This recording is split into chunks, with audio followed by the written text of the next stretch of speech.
Bobby Fischer made his opponent collapse in his chair in this game, played in 1963 at the New York State Open. His opponent is American Grandmaster Arthur Bisguier, one of the better players of that era. He had the black pieces. Fischer has the white pieces. And Fischer plays an opening that's a little bit different for him. Let us jump right in. First, he does begin with e4. E5 is played, knight f3, knight c6. And of course, we're used to Fischer playing the Ruy Lopez most commonly with bishop to b5. But in this position, he plays bishop to c4, the Italian game. Not as popular then as it is now. And his opponent plays what really the most aggressive line, at least among the sound lines that you can play against the Italian. Grandmaster Bisguier plays knight to f6, the two knights defense. The only downside, the only worrisome part about this position for black is the f7 square and pawn can be a little bit vulnerable. Fischer plays the move knight to g5, which is the main line, immediately attacking the f7 pawn. And if you're not familiar with this position, it looks like it's pretty difficult to defend that pawn, but black does have a way. The most aggressive response here is bishop to c5. I think that's called the Traxler counter gambit, where black just lets white take the pawn and counterattacks. But the main move by far is what Grandmaster Bisguier plays, the move d5. That's the beginning. Looks like it just drops a pawn, but not really. If pawn takes, black plays knight to a5. There are some lines here that are very, very sharp that top players rarely never play. We won't look at those. But knight to a5. The knight attacks the bishop at c4. Bishop to b5 check. Black can play bishop to d7 here. There are a number of alternatives, but this is the main line as played in the game. c6, blocking the check that way. Pawn takes, and instead of bringing the knight back to the center, black takes with the pawn. This is what Bisguier played in the game. And white plays the bishop back to e2, helping keep control over the g4 square. h6 from black. Now, the main move here, again, by far, is to just play knight to f3. And black has given up a pawn. He has pawn weaknesses on the queen side and a knight on a5 that is completely out of play. So one might wonder why black would ever play into this. Well, black has actually some pretty serious counterplay. The main line is e4, hitting the knight. The knight goes to e5, bishop to d6, hits the knight, d4, take en passant, then the knight recaptures, and queen to c7. This is sort of a mainline position, and black does have, I think, sufficient activity to compensate for a pawn. But Fischer makes an odd decision. This has been played more these days. People will experiment with moves like this.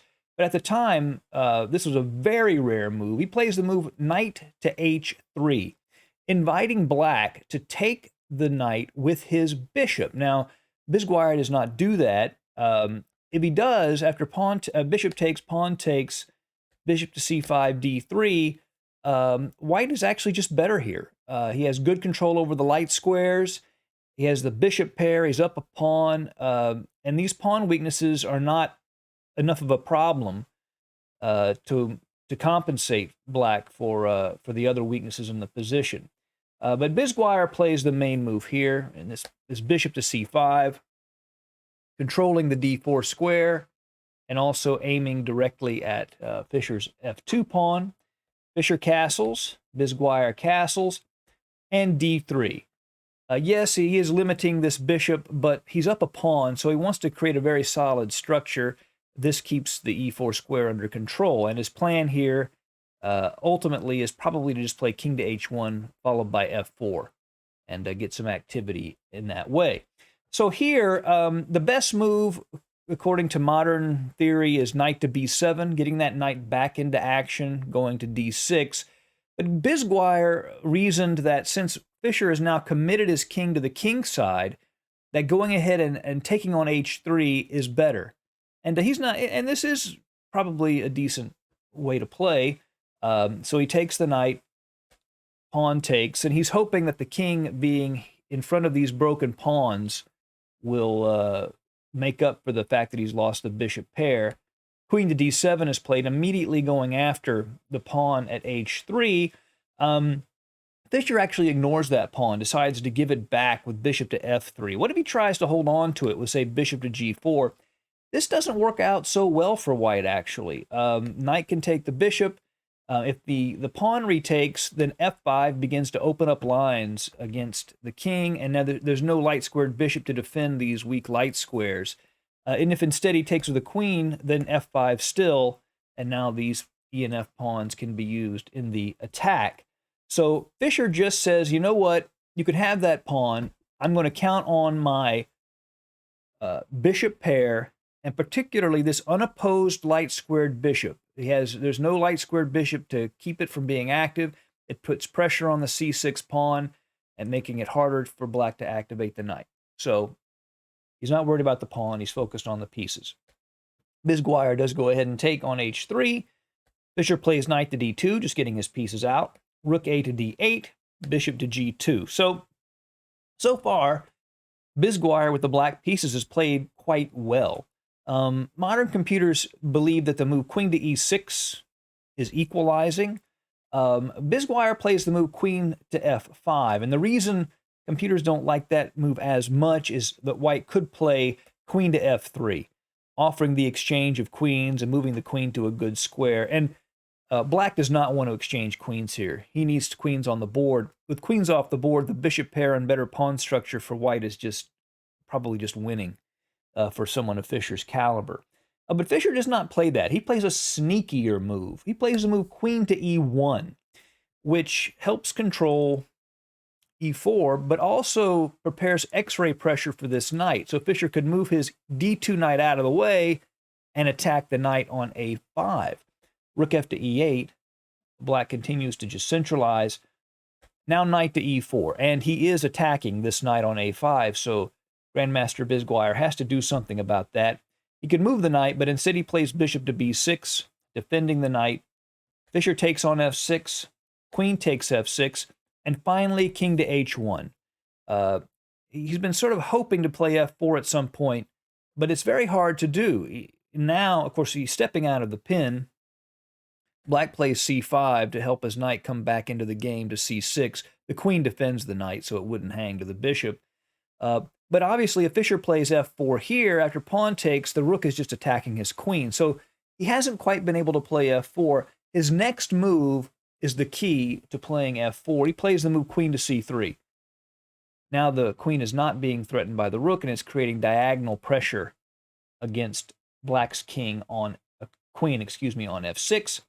Black plays knight to c6, and now f4 is finally played. If black plays ef4 here, he would lose, because queen takes, it removes the defender of the knight. Pawn takes, bishop would take the knight. But instead, black plays knight to d4, and again, he's still equal here. He's still doing well. The threat is to play knight to e2, forking the queen and grabbing the pawn on f4. Black would be doing very well after that. So Fischer steps out of that fork with queen to c4. And this queen on c4 is very well placed. Again, black has a lot of light-squared weaknesses. He doesn't have a light-squared bishop to defend those weaknesses because he gave that up for the knight on h3 earlier. And the queen on c4 just kind of radiates power, and it can't be kicked away very easily. So the c4 is a good square. It also creates a pin on the f7 pawn. The queen is well placed. Grandmaster Bisguier plays queen to g6. If ef4, bishop f4, and Fischer's again doing very well with the bishops well developed. So queen to g6. Now the idea that black has, and it's a dangerous idea, is to take on f4, then play rook to e2. So the queen and the rook would sort of meet at this g2 square. Fischer plays c3, kicking the knight. The knight moves. He takes the pawn at e5. And rook takes e5. And looking at black's pieces, he's pretty well developed. He's developed well. The only really bad piece at the moment is the bishop at b6, but that can activate pretty quickly. If the pawn ever advances, it could also go to c7 and aim at h2. So black is doing fairly well. Bishop to f4 hits the rook, and the rook goes to e2. Obviously, the immediate threat is queen takes g2 mate. So Fischer does have to do something about that. And here Fischer plays bishop to e4, pinning this knight and leaving the bishop defending the g2 square. And here Bisguier missed his chance to actually get the advantage. The move that would have attained the advantage for black is rook to e8.